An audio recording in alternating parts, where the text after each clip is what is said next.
It's an idea that was not easy to cut out. Over the past 3 years, there's been numerous sketches, etches, and rough drafts of Fabrication Lab, otherwise known as Fab Lab.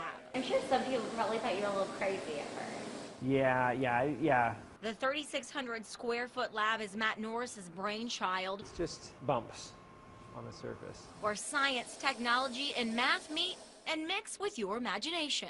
It's a place you can walk in with an idea and walk out with something in your hand, where you can literally make almost anything. So, what will you make? You could theoretically build your next smartphone right here. Well, there are numerous things, from the next electronic device to a stencil for home renovations. This was printed all as one piece, so this came out fully assembled.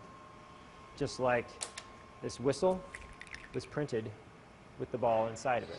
Fab Lab could make you abandon your garage with its state-of-the-art tools and printer that builds 3D prototypes. This is an opportunity for schools and students to have access to resources that once upon a time they might have had in school, but they don't have anymore. One guy actually makes guitars out of this machine, which cuts wood, plastic, and aluminum. Someone who could come in off the street, a school kid or inventor, learn very relevant job training skills and concepts. Norris hopes Fab Lab will improve Workforce Oklahoma. The once crazy but now impressive dream is funded by the Hardesty family and 16 other sponsors. Fab Lab is open to the public all for free, but it's only on certain days. Or you can buy a membership, which gives you exclusive access.